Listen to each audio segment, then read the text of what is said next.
Ça s'appelle Dolphy et Marilyn de François Saintonge chez Pocket. Alors, il y a un type qui est un critique que j'adore, je pense que c'est un des meilleurs, qui a dit « Ce roman est d'une rare originalité, il est drôle, tendre, et quand la littérature française prend un coup de jaune. » Il s'appelle Gérard Collard dans le magazine de la santé, donc ce type, il se trompe jamais. Non, c'était un de... Nous, on lui avait donné notre prix du meilleur roman français. C'était paru il y a 2 ans à peu près, c'était chez, je ne sais plus, chez Grasset je pense, et ouais, chez Bernard Grasset. J'avais adoré ce bouquin, les clients avaient adoré, en plus il avait un avantage considérable, c'est qu'il a refait lire beaucoup d'ados et de gens qui ne... Alors l'histoire c'est, on est dans quelques temps, hein. Alors je suis pas du tout science-fiction, hein, donc si ça fonctionne c'est que, voilà.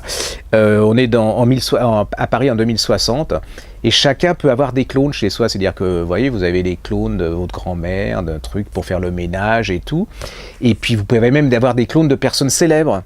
Et là, le monsieur, il se fait refiler, mais alors là c'est strictement interdit, le clone de Hitler, Adolf Hitler. Mais il a l'air gentil, Adolphe, hein. Il est avec sa truc de cuir, son chapeau machin, mais il sait qu'il est hors la loi, le papa et le petit garçon, parce qu'il est divorcé, donc il est toujours avec... Alors le père veut se débarrasser de Adolphe, hein, parce que c'est pas possible.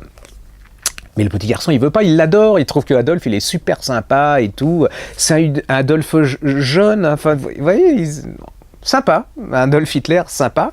Et puis il y a le voisin d'à côté, il meurt. Et le problème, c'est qu'il a un clone, mais c'est Marilyn Monroe, parce qu'il se farcissait Marilyn Monroe, il était content, et là, Marilyn Monroe, elle est toute seule. Donc, le petit garçon, il dit, mais on va le prendre chez nous, donc ils vont se retrouver, Adolphe et Marilyn Monroe, et normalement, les clones n'ont pas le droit d'enfanter, ils n'ont pas le droit d'être amoureux, et là, Adolphe et Marilyn vont tomber amoureux. C'est absolument extraordinaire, c'est délirant, mais ça pose plein de questions, parce que peu à peu, Adolphe, il va reprendre du poil de la bête. Il va y avoir des drôles de théories qui vont revenir, vous voyez ce que je veux dire, peu à peu, voilà. Et est-ce que le clonage, parce que ça arrivera un jour ou l'autre, et est-ce que les théories d'Adolphe, est-ce que ça reviendra, est-ce que... C'est absolument fabuleux, c'est pas comme la couverture, vous y croyez, mais alors, c'est d'un suspense fou, c'est une originalité extraordinaire, c'est intelligent, c'est vif.